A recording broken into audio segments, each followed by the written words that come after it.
जम्मू कश्मीर के ज्यादातर इलाकों में बर्फबारी का सिलसिला जारी है। इसी बीच गांदरबल से बर्फीले तूफान का खौफनाक वीडियो सामने आया है, जिसमें बर्फ का भीषण बवंडर उठता दिखाई दे रहा है। बताया गया कि बाल्टाल इलाके में बर्फ पहाड़ के नीचे की तरफ आता हुआ दिखाई दिया। वहीं बर्फीले तूफान की वजह से अब तक किसी के हताहत होने की खबर नहीं है। जम्मू कश्मीर के गुरेज में भारी बर्फबारी हो रही है। यहाँ पर चारों तरफ बर्फ ही बर्फ दिखाई दे रही है। पूरा इलाका बर्फ की सफेद चादर से ढक चुका है। तेल गबोन इलाके में सड़क पर करीब 2 फीट बर्फ की मोटी परत जम गई है, जिस वजह से यातायात पूरी तरह ठप है। हर साल भारी बर्फबारी की वजह से ये इलाका 2-3 महीने तक दूसरे इलाकों से कट जाता है। केदारनाथ धाम में लंबे इंतजार के बाद आखिरकार बर्फबारी शुरू हो गई है। बर्फबारी होने में धाम के तापमान में भारी गिरावट आ गई है। उधर दूसरी तरफ धाम में चल रहे पुनर्निर्माण काम भी प्रभावित हो गए हैं। केदारनाथ में ये साल 2023 की पहली बर्फबारी है। बर्फबारी होने के बाद धाम में रह रहे मजदूर भी नीचे आने लग गए हैं। हिमाचल प्रदेश में बर्फबारी होने की वजह से पहाड़ों ने बर्फ की सफेद चादर ओढ़ ली है, जिसे देखने के लिए दूर दूर से सैलानी पहाड़ पर पहुंच रहे हैं, बर्फबारी का लुत्फ उठा रहे हैं। हालांकि भारी बर्फबारी से कुल्लू और लाहौल स्पीति में भारी जनजीवन अस्त व्यस्त हो गया है। अटल टनल के नॉर्थ पोर्टल में भारी बर्फबारी से लाहौल का संपर्क कट गया है। उत्तराखंड के जोशीमठ में 723 से ज्यादा घरों में दरारें पड़ गई है। हर गुजरते दिन के साथ लोगों के लिए खतरा बढ़ता जा रहा है। हालांकि वहां के हालात पर राज्य ही नहीं बल्कि केंद्र सरकार भी अपनी नजरें गड़ाए बैठी है। लोगों की हर संभव मदद की कोशिशें की जा रही हैं और इन सब के बीच उत्तराखंड के मुख्यमंत्री पुष्कर सिंह धामी मौके पर पहुंचकर हालात का जायजा लेते दिखाई दिए। जोशीमठ में तेजी से बढ़ती दरारों के बीच ड्रोन की मदद ली जा रही है। आईटीडीए की 5 टीम हर दिन ड्रोन से हॉटस्पॉट की मैपिंग करके वैज्ञानिकों को डेटा भेज रही है। आईटीडीए यानी कि इंफॉर्मेशन टेक्नोलॉजी डेवलपमेंट एजेंसी ने 5 ऐसी जगह ढूंढ निकाली है जहां पर दरारें ज्यादा बढ़ने की जानकारी मिली है। इन जगहों पर आईटीडीए ड्रोन के जरिए नजर बनाए हुए है। पीएम मोदी आज 26वें राष्ट्रीय युवा महोत्सव कार्यक्रम का उद्घाटन करेंगे। ये महोत्सव कर्नाटक सरकार के सहयोग से कराया जा रहा है, जिसकी थीम विकसित युवा विकसित भारत रखी गई है। ये उत्सव कर्नाटक के हुबली में 16 जनवरी तक चलेगा, जिसमें देश के अलग अलग राज्यों से 30,000 से ज्यादा युवा शामिल हो रहे हैं।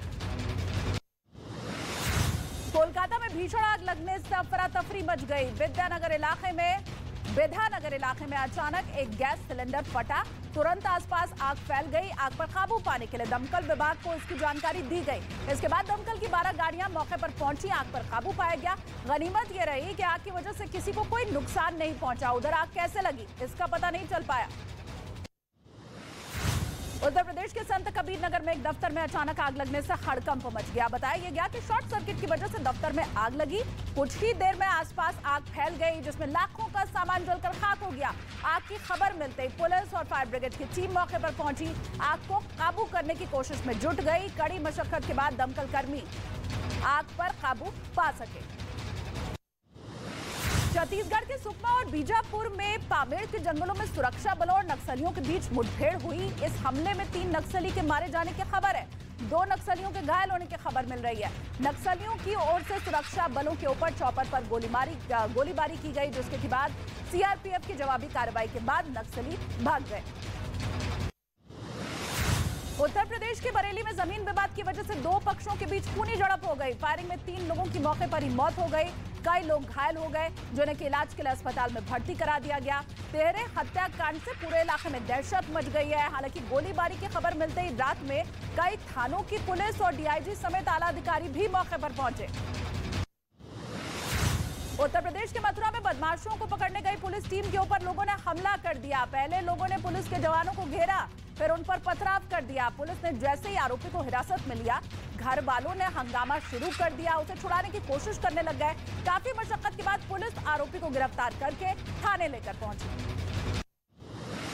उत्तराखंड के हरिद्वार में रिहायशी इलाके में हाथियों का झुंड घुस गया, जिसके बाद अफरा तफरी मच गई। काफी देर तक सड़क पर चल रही गाड़ियों की रफ्तार थम गई। लोग जंगल की ओर हाथियों के जाने का इंतजार करने लग गए। गनीमत ये रही कि हाथी ने किसी को नुकसान नहीं पहुंचाया। उधर वन विभाग के कर्मचारी मौके पर पहुंचे। हाथियों के झुंड को जंगल की ओर खदेड़ा गया। पाकिस्तान पर आर्थिक संकट मंडरा रहा है। यहाँ लोग खाने के लिए तरस रहे हैं। वीडियो सामने आया है जिसमें कि लोग एक प्लेट बिरयानी के लिए धक्का मुक्की करते दिखाई दिए। इसके अलावा अनाज के लिए भी लोग मारपीट करते दिखाई दिए। दूसरा वीडियो भी पाकिस्तान से ही सामने आया है जिसमें आटे की बोरी के लिए लोग आपस में छीना झपटी करते दिखाई दिए। बलूचिस्तान में एक दिल दहला देने वाला वीडियो सामने आया है जिसमें पाकिस्तान की सेना के जवान ताबड़तोड़ फायरिंग करते दिखाई दिए। बलूचिस्तान का यह आरोप है कि पाकिस्तान के जवानों ने मासूम लोगों को अपना निशाना बनाया। इसके बाद वहां भगदड़ मच गई। हालांकि इस घटना में किसी की मौत की कोई खबर सामने नहीं आई है। अफगानिस्तान की राजधानी काबुल में विदेश मंत्रालय के बाहर ब्लास्ट हुआ है जिसमें कि 20 लोगों के मारे जाने की खबर है। हालांकि अफगानिस्तान की हुकूमत पर काबिज तालिबान ने ब्लास्ट में मरने वालों के बारे में कोई आधिकारिक पुष्टि नहीं की है।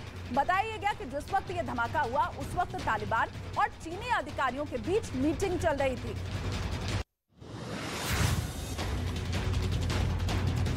अमेरिका के कैलिफोर्निया में तूफान और बाढ़ से भारी तबाही आ गई है। आंधी तूफान, बिजली संकट और जलभराव से प्रभावित जगह की मुश्किलें बढ़ गई हैं। यहाँ करीब 2 लाख घरों में बिजली प्रभावित हो रही है जिससे लोगों की मुश्किलों का सामना करना पड़ रहा है। अब बताया गया कि बारिश से वेंचुरा नदी का जलस्तर बढ़ गया जिससे रिहायशी इलाके तक नदी का पानी घुस गया।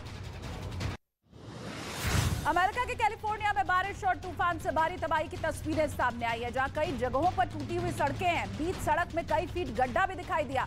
हालांकि प्रशासन की तरफ से तबाही के बाद अब पुनर्निर्माण का काम शुरू कर दिया गया है। निर्माण कार्य में मशीनों की मदद ली जा रही है। कैलिफोर्निया में शक्तिशाली तूफान में पिछले 1 महीने में 17 से ज्यादा लोगों की मौत हुई। अमेरिका के कोलंबिया में लगातार हुई बारिश के बाद कई जगहों पर खिसका पहाड़, कई मकान हुए तबाह। नेशनल हाईवे 25 भी बंद कराया गया।